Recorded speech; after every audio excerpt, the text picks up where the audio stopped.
So, this time on the podcast, the Great Man podcast, we have a special guest, and it isn't someone who is a first responder or someone who is in the military. However, she is the wife of a first responder, so she'll be able to give us some insight on that side of the fence of what it's like to live life from that perspective. So, without further ado, I'll go ahead and let my guest introduce herself. Man, Thank you very much for having me. I'm excited to be here. absolutely. I am Rachel Heiser. I am a licensed independent social worker in Columbus, Ohio. Um, I specialize in working with trauma and working with the first responder population, as well as their spouses and other family members for therapy. And as you said, I am married to a Columbus police officer. Cool. Go CPD. All right. So, Miss Rachel, glad to have you on the show. Let's go ahead and get into it. Where are you from? I'm from Cleveland, Cleveland, Ohio. Okay, okay. Is that where you grew up? What was your childhood like? That was where I grew up. I lived there up until I went to college. Childhood, I mean, I think I was very fortunate growing up.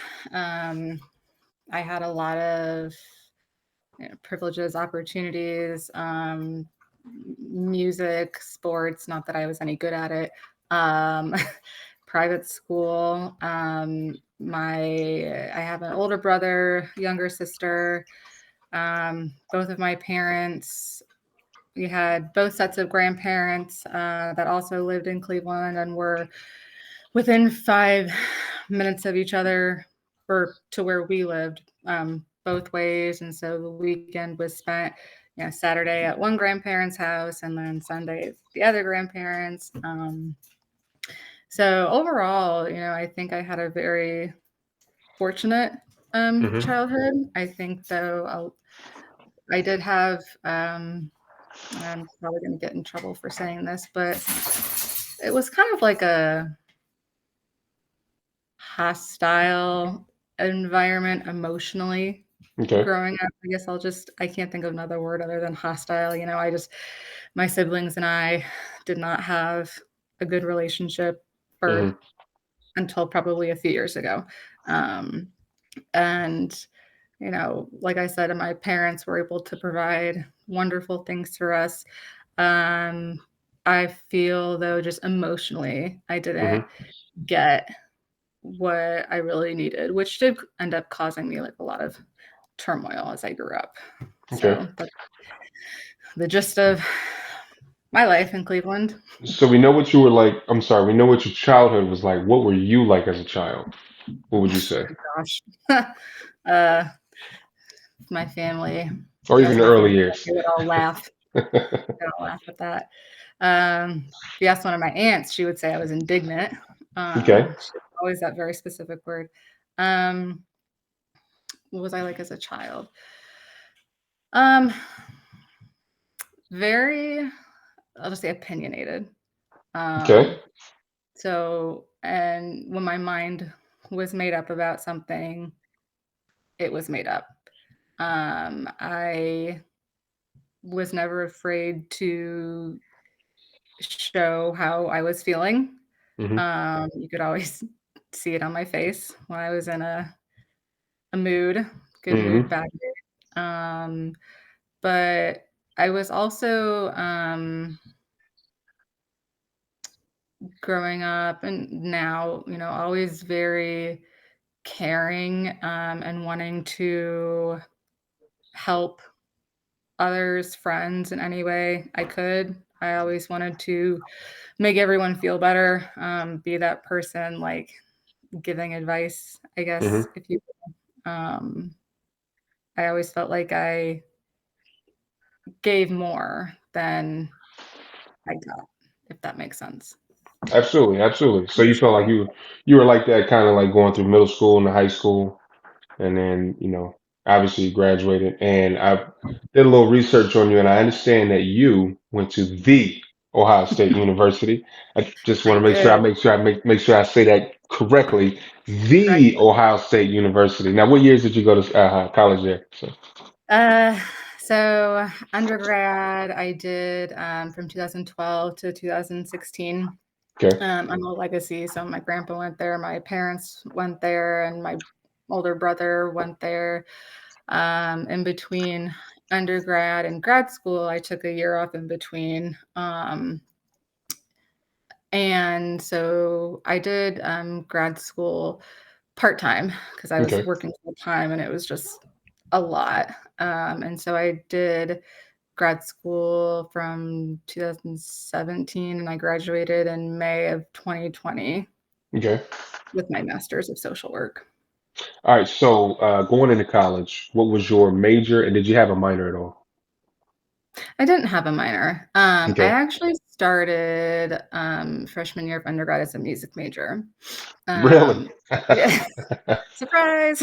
All right. What kind um, of like? Did you play an instrument? Did you sing? Were you like a vocal I did coach? no, I did not sing. I Okay. started violin when I was 6, Okay. um, and played that all throughout childhood, high school, and then junior year of high school, I switched to viola. Okay. Um, do you know what I a don't lot know of what the difference is. okay, no, that's Please okay. share. No, that's okay. A lot of people actually don't Yeah. know the difference. I'll just say, like, a viola is just a slightly larger violin. Okay. Um, Like a cello and a bass. yeah, Okay. yeah, Cool. basically, it's a slightly larger violin with the same strings as a cello. And, it I couldn't get into all getting into specifics is, not needed. But, Okay. so I switched to viola because, there aren't as many violists as there are Hmm. violinists. So I was told y since I was applying to, the School of Music, having to do an audition, I was told I would have a better chance of getting in, if I tried with viola. Excuse me, especially because, I wasn't a straight A student. Yeah. Yeah. Um, my grades weren't fabulous. So I really used my School of Music audition to get me to the Columbus campus of Ohio State. Oh But wow. So you must be pretty good. I Or you must have was, been. Yeah. Yeah. Yeah. I was gonna say you must have been pretty good. I Wow. was. That's awesome.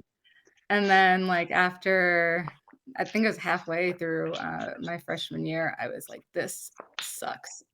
Just to be straight up, this sucks. We were taking music majors were taking like 8 or 9 classes, Wow. both music classes as well as the general education classes. And it was just too much. And I think my major was music education. Um, but I really was like, oh, how can I use music to help people? Music therapy is a thing, but I was not really interested in that. Excuse me. And then when I decided I didn't want to play Hmm. anymore. I just went on the website and was researching all of the different degrees and majors and found social work, and realized that it was a lot more than what I thought. A lot of Hmm. people think it's just like children's services and Yeah. Yeah. kids, and it's so much more than that. And so then I switched my major to social work, and that was my bachelor's and master's degree. Oh, okay. Cool. So, still meddling around in college. What was college like for you? What was that like? Because we hear a lot of different things about college. Frat parties, whatever's, rough week and stuff like that. What was college like for you? Uh, so school in general, all like middle school, high school, college was rough for me. I experienced a lot of bullying, and in college too, which is kind of you would think that wouldn't be a thing in Yeah. Yeah. college, Definitely. but it is. Wow. Yeah, and I've never been one to go out and party. I didn't like to go to college, like, frat parties, Yeah. sororities. It's just not something I was interested in. I had my little, like, group of people that I just Hmm. tried to stick to, um, and I Oh my God, I almost forgot. I had, once I got my first college boyfriend, my sophomore year of college, that just kind of became Yeah, yeah. my college life. So it was really just like me and him.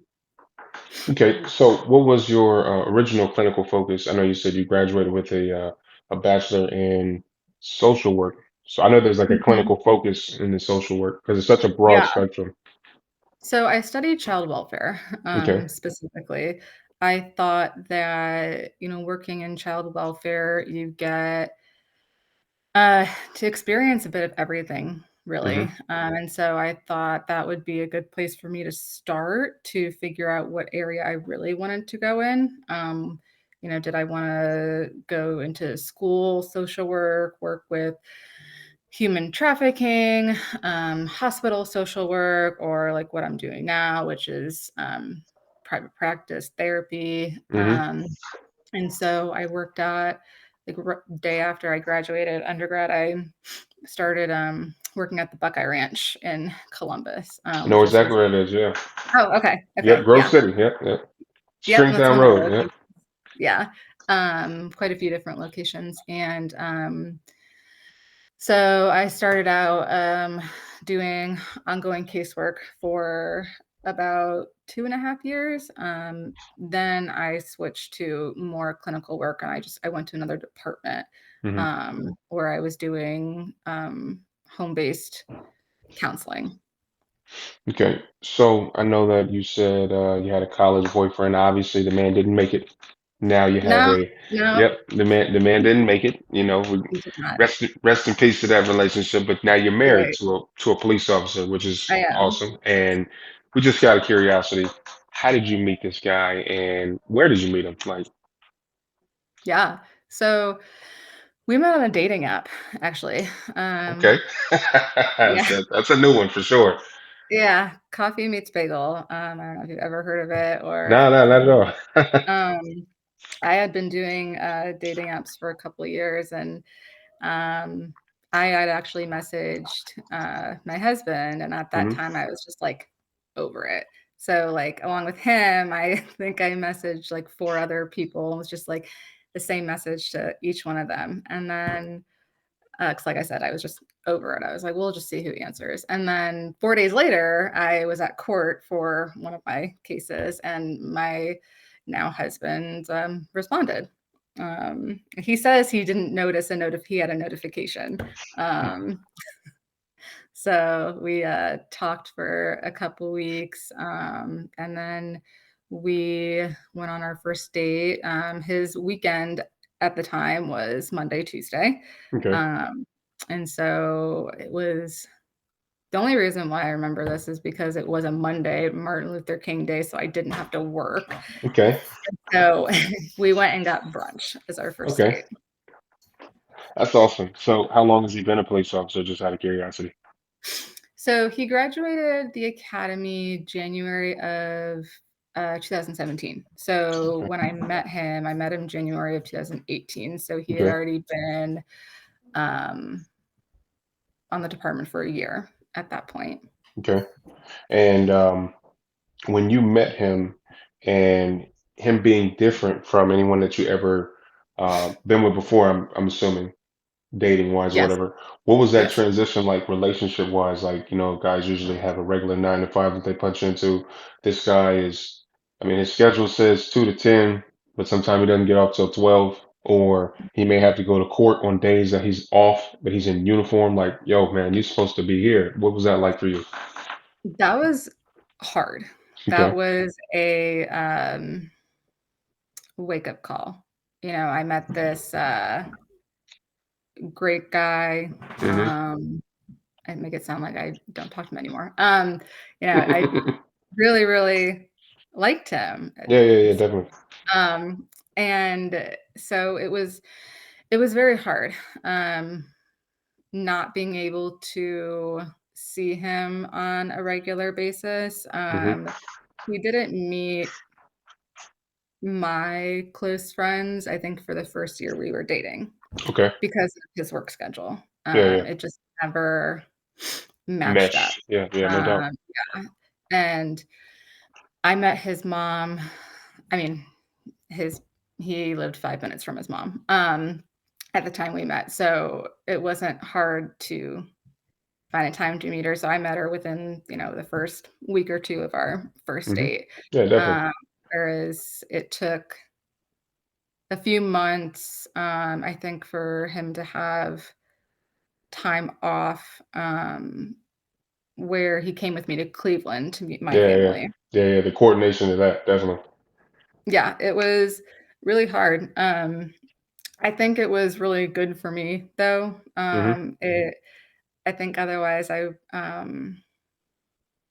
would have just, like, I can't think of how to say this. It it was one of those, like, absence makes the heart grow fonder. So it For made me sure. really appreciate the time I was able to spend with him. Hmm. Now, just out of curiosity, because I know what it was like being, because he was still new to law enforcement when you guys met. And I remember what it was like when I first started law enforcement. I thought I could change the whole world. My eyes were still real big. I was still really ambitious about doing the job and reaching certain goals. But, Mhm. that was 2017, 2018 when you guys met. Now it's 2024. Have you noticed any shifts in, like, let's say, character norms, stuff like that? Like for me, for example, like something that I had to do, I guess it was something I always done, but it definitely got amplified after the military and law enforcement is Mhm. I sit in the back, my back to the wall of every Mm. restaurant, stuff like that. I got to know how many doors are in the rooms. I'm usually watching people's hands and hips, like I'm looking for weapons and stuff like that. So have you noticed any character norms that have shifted from him since you guys uh, Yeah. got together? Yeah, it's true what they say about, when someone in law enforcement goes to a restaurant, they have to sit facing the door, they have to see all the exits. Hmm. He doesn't he's not as, serious about that as much as he used to be, Hmm. but he's still always watching, Hmm. always looking around. I can always tell he's, like, focused with us, but he's Hmm. also focused on everything else as well. He also, So I'm glad to um know I'm not the only one. no, you are not. All right, cool, cool. And so, I mean, it's automatic for me as well. When we Hmm. go to a place, I just go to where my back's gonna be to the door so he can sit, Hmm. facing looking. But again, that he doesn't need to do that as much as he did when we first started dating. Um, he also I don't know that I've mentioned this to him now that I think about it. So law enforcement, when you're on a run talking to Hmm. people, like your word is matter of fact. Like Yeah. this is the law.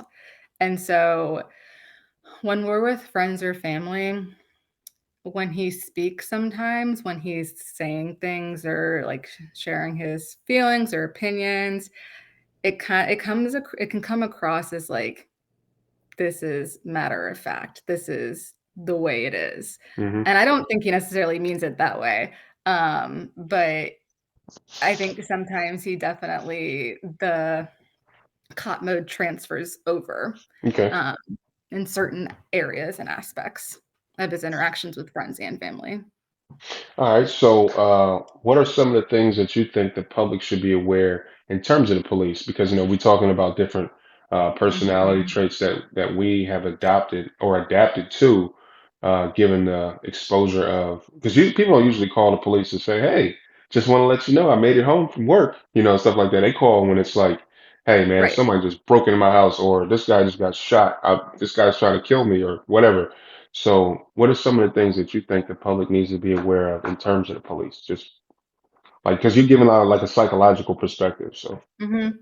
Yeah, I think the biggest thing that I want people to know, um, and of course, not everyone's gonna care, but, like and not even just law enforcement, first responders, they're not robots. hmm.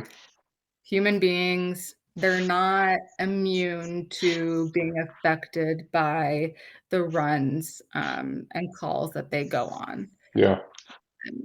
You guys are the ones who see people at their worst Hmm. when they're at their worst. You're the ones that people call for help. You go on runs and experience things that some people feel they only see on shows like Law and Order and CSI and whatever. Like, it doesn't sound real, Hmm. the tales that can be described sometimes. And so remembering that they're human, they have feelings, they're not robots. And I think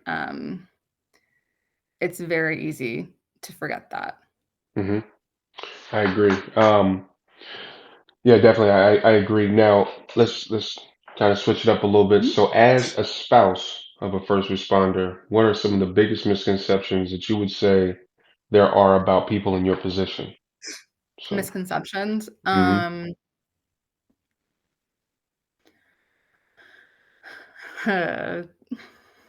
That we have it all together. Okay. Um, that we feel supported.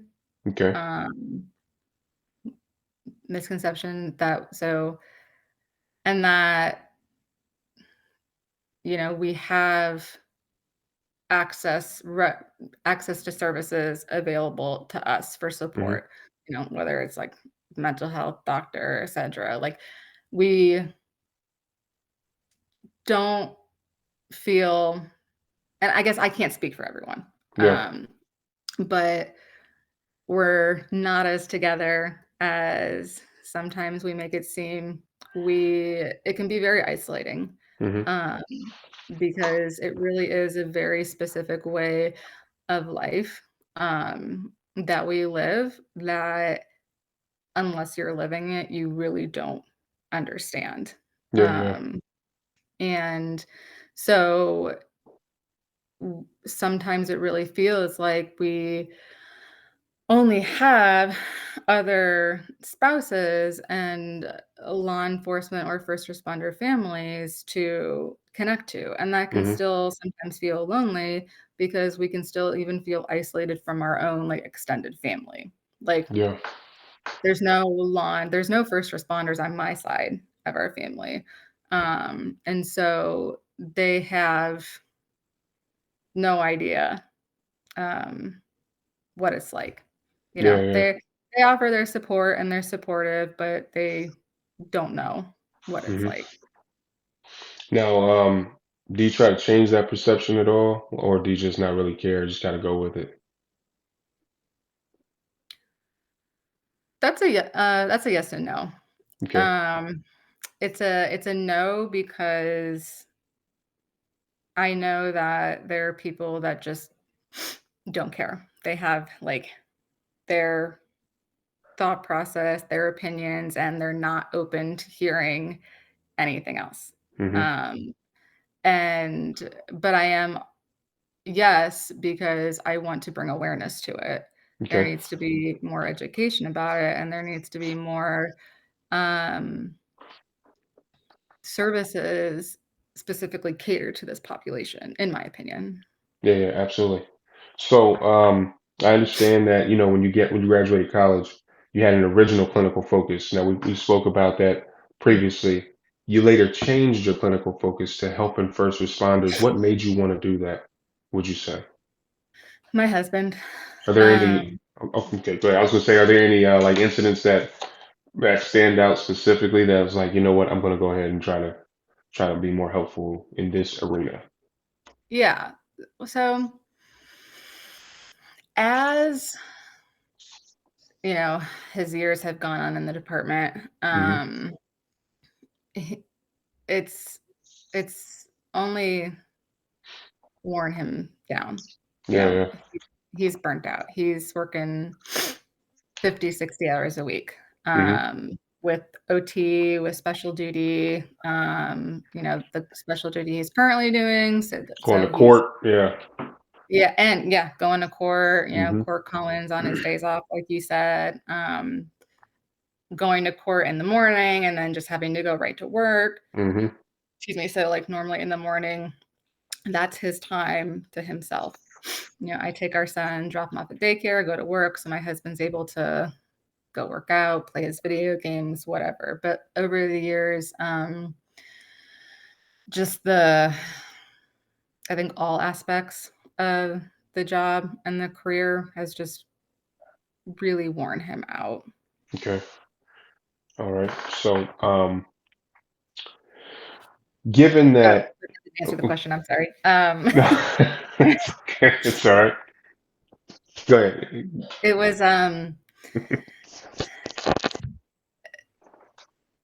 the biggest incident I think that made me decide to move my clinical focus was December of 2021. Okay. There was a Is it okay if I kind of go into Yeah, this yeah, call yeah. a little? Okay. Shoot. Hmm. It was a triple homicide. Um, Two young kids, both under 10, and I think the gentleman was 20, 21, 22, around that age. I think I know what you're talking about. It was an apartment complex. They kind of walked up, and his girlfriend was in the house. Okay, shoot. Go ahead. Yep. Yeah, and like over 50, 60 bullet holes in the Yep. car. Hmm. And my husband was one of the first on scene. And from what I was told, Hmm. he was performing CPR on the little girl. And I feel bad that I can't remember her exact age, but around 6, Mm. uh, for 7, maybe 9 minutes straight, even though, like, Probably felt like forever. yeah, even though he knew, like, she was gone. Hmm. Um, and at that time, like, we hadn't, had any kids yet, but even so, like, a scene like that is For sure. just. And so I remember, I got a text from him saying I'm being sent home. And there's very specific texts that first responders, spouses, specifically in law enforcement, get Hmm. that we're like, oh God, kind of when we get those texts. Yeah, for sure. So that told me uh, it was a bad run. I think if it was like a shooting, he would have been more specific. And so, but I found myself like going online, trying to check the news to see what Hmm. had happened. It felt, I don't know how long it was before he actually came home. Because like after he texted me, he still had to do like the debrief and all of Hmm. that. But it felt like forever, definitely more than an hour. He called me finally when he was on his way home, and like I knew he was crying and he was very, very quiet. And the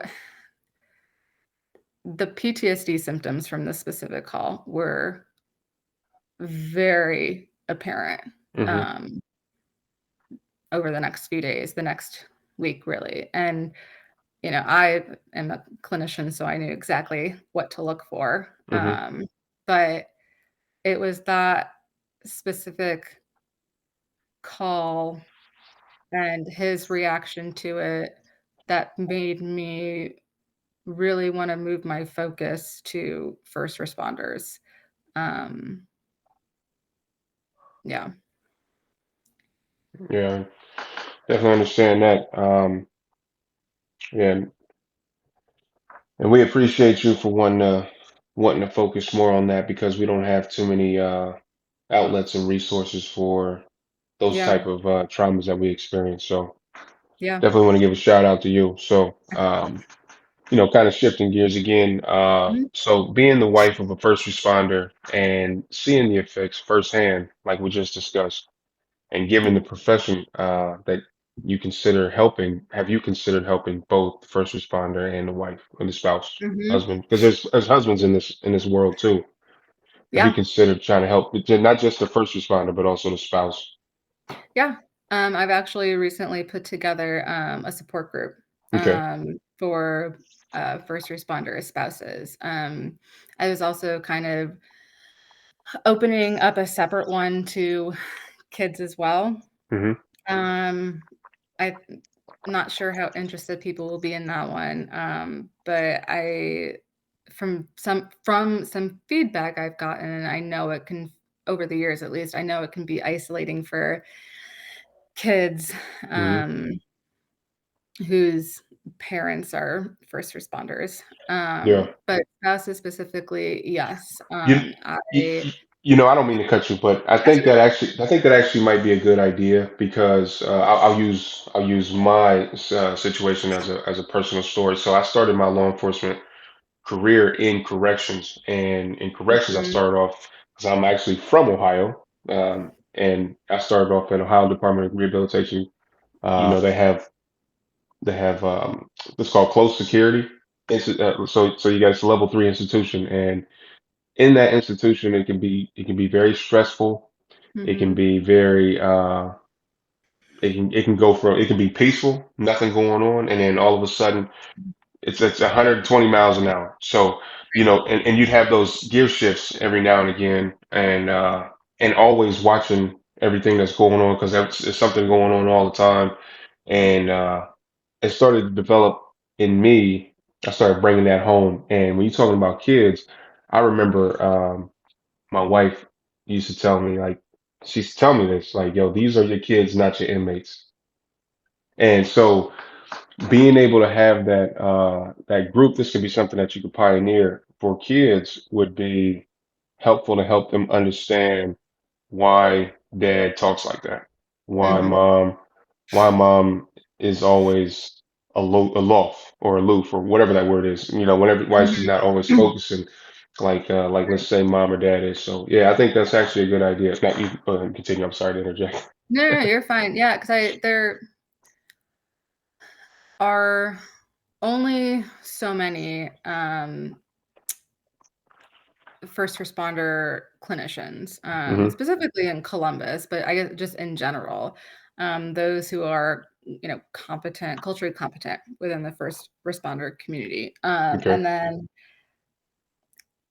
I don't know personally, I don't know if any of them work with kids. So when I was at the Buckeye Ranch, I only worked with kids. Hmm. And That then used to be a jail back in the day. I don't know if you knew that. Buckeye Ranch used to be a kids jail, a juvenile jail. Yep. like, are you talking about residential or like The a one in JDC? the one in Grove City on Stringtown Road in the 90s was a jail. I know it was Eh, Buckeye Boys Ranch, but yep, I but that's when it was a jail. I guess they call them placements now. But yep, it used to be one of those. like like a JDC or a residential facility. Because I I thought it was just mean, residential, I know which that is you could get inpatient treatment. I know you could get sentenced there. And Hmm, yep, a juvenile. I used to be able to. We're talking almost 30 years ago. But definitely. right. Yep, I know definitely. some people still call it Buckeye Boys Ranch. I do. 'Cause that's what I knew it as growing up. But yeah, that's a fact. I do Yep. remember when I was on the dating apps and someone asked, where I work, and I was like, "Buckeye Ranch," and they were like, "Is that a strip club?" I was like, "Nope, not even close." But Hmm. Yeah. yeah, no. So, but since I work with kids, Hmm. getting back to where I was, I wanted to also include them in the services because, you can take the child struggling within these family dynamics to go see Hmm. a counselor. But if that counselor is not familiar with how like the first responder family lifestyle is and Hmm. what the job entails and how it impacts the family, etc., then you can only help the child so much, in my opinion. Okay. So, what do you think are the biggest hurdles for couples in your position? Like, first responder Mhm. couples. So, What I've been noticing, um, is, besides communication, struggling with communication, but I think that's impacted or affected, by lack of knowledge on trauma, mm-hmm, how it affects the first responders, um, the signs to look for, mm-hmm, because also, like, the first responders don't necessarily realize what they're experiencing, is post-traumatic stress symptoms, and so they don't know how to communicate because they don't know what they're feeling, why they're feeling, which ends up, can cause arguments between the couple because the spouse may feel like, "Why are you ignoring me? Why aren't you telling me about your day?" etc., when, like, they don't wanna talk about it. yeah, yeah, Uh, yeah. I when I used to, I mean, I still do, but when I would ask my husband to tell me about his day at work, I was interested in hearing about the runs. He didn't wanna tell me about them and would say, well, he told me about some that weren't that big of a deal, but he, would say, "I already experienced them once today. I don't wanna feel like I'm experiencing them again by going through them again with me." Mm-hmm. Does that make sense? Yeah, yeah, yeah, definitely. Yeah, so I think a lack of communication and education on how the, job impacts our first responder, I think is one of the biggest hurdles. Do you have any tips or ideas of how we could possibly bridge the gap in those areas? So, there's a lot of, good resources that are already in place. So there's, the First Responders Bridge program, in Columbus, and which was started by retired CPD officers. I think they were detectives, Mm-hmm. and that is a free weekend long retreat, and it's open to first responders and their spouses or significant others across the country, to my understanding. Okay. And they bring in speakers to talk about trauma, PTSD, different treatment Mm-hmm. methods. Also, they have chaplains present as well as clinicians present to just kind of help out as needed. So that's definitely something that I know has had a very positive impact on a lot of first responder couples. Being able to really understand what the problems were Mm-hmm. and putting them on a good path to reconcile and heal. There's that. Trying to think off the top of my head, and for some reason I'm like having a big brain fart. But I also would recommend the different departments reaching out to their EAP, Mm-hmm. because they will definitely have a list of resources available. Yeah. Um, no matter what state you're in. Um, and then a lot of or not programs, departments have like the peer assistance in Mm-hmm. place. And so reaching out to um, one of the one of them to get some help, get Definitely. linked. Yeah. But I do think that there are a lot more resources catered to like first responders specifically, um, instead of like also including the spouse. They're both, but I think there aren't as many to include the spouse. Okay. Now there was a book that I was turned on to that helped me understand a little bit. I don't know if you've heard of it, but it's called Emotional Survival Guide, a guide to keep good people Yep, good. yep, it's A on our guide for shelf in the office. Yep. So if you guys are looking for a good book, any of you first responders, this is a shield for police officers, but I also consider first responders to be like firefighter, EMS, stuff like that. You want to go ahead and try to check this out. I actually Mm. got this off of Amazon, and it's a shameless plug, I guess, to Amazon. So there it is. That's what it looks like. Emotional survival for law enforcement. So, anyways, but you said you have read that, Yeah. and is I that read like a it good starting quite a point? while ago, Okay. though. Like, yeah. Oh, Pinpoint Behavioral Health Service, I think is the title. I'll have to double check. But that is in Cincinnati. And Okay. that is um the founder is married to a firefighter, Okay. Allison. Yeah, and so they offer a lot of good support and services there. I know they're in Cincinnati, I think, but also in a couple other states, if my memory is serving me correctly. All right. Cool. Cool. So, we talked about a lot of different things. We covered a lot of ground, especially Mhm.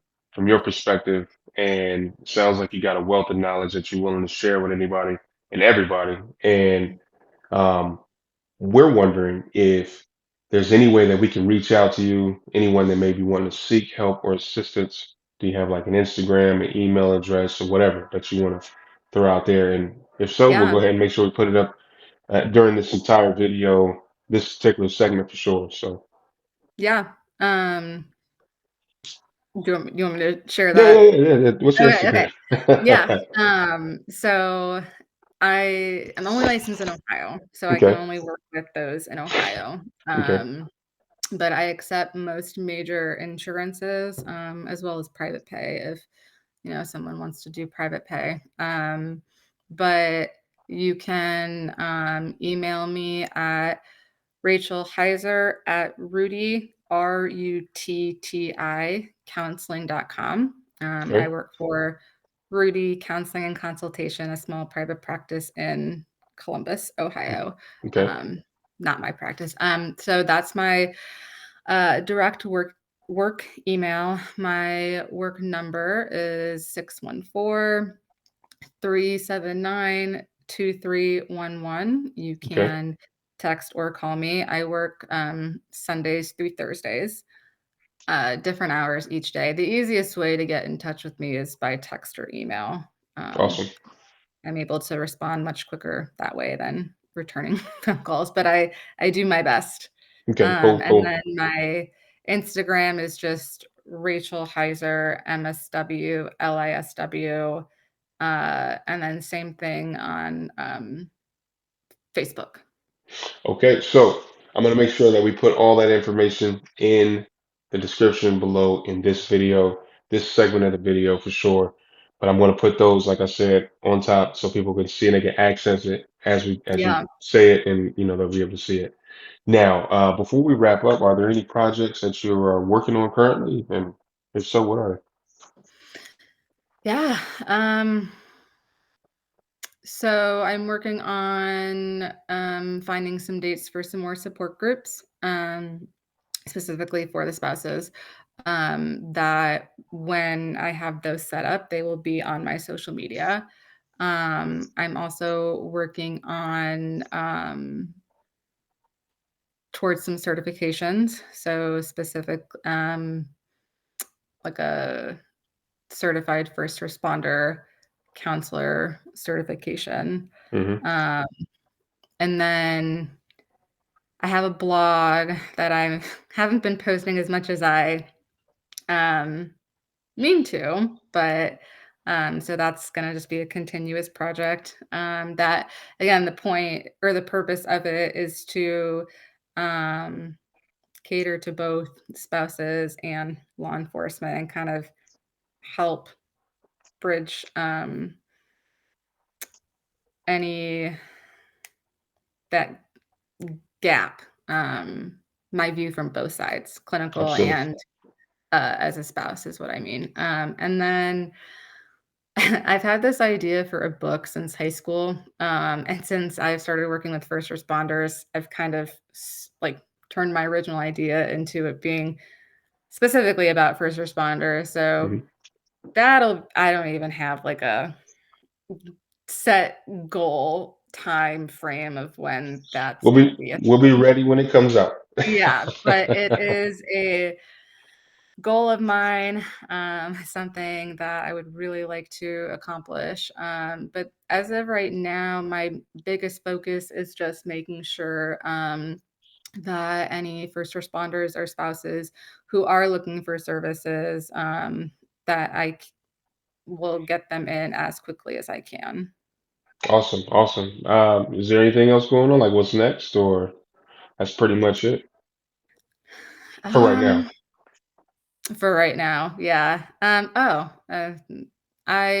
think I do have a goal. Um, of opening my own practice, Hmm. specifically just for first responders and their families. And um, that should be a thing maybe within the next year or two. Awesome. Yeah, there's a lot that goes into that, and my husband's just like needs is trying to be very what's the tactical, I Hmm. guess. I don't think that's the right word I'm looking for, but, he wants to make sure we have all our T's crossed and I's dotted and, For sure. all the questions answered to try and avoid any hiccups, even though I know that there's always hiccups with stuff like Yeah. that, so but that's definitely, a project that is in the works. Cool, cool. Well, Rachel, it's definitely been a pleasure to have you on the show this evening. Yeah, And thank you so much. I definitely thank you for working with me and taking the time out for this. And if we have any other like questions in the future about like situations that may happen with law enforcement and civilians, just to kind of give us a Mhm, psychological understanding, mhm, we will be more than happy to bring you back on to explain stuff like that. mhm. And this, just to help people get an understanding, kind of a perspective from both sides. All right. And just to show our appreciation also for having you come on here tonight, I want to let everyone know that in your name, the Gray Man Podcast will be making a donation to the National Law Enforcement Museum. So I definitely appreciate it. Again, you coming out. So My pleasure. most definitely. But in closing, we have an acronym that we do that military and law enforcement use a lot of acronyms, and the acronym that we have here is called HOPS. HOPS is I want everyone to train hard, train often, train properly, and train safely. All right? Yep. Peace.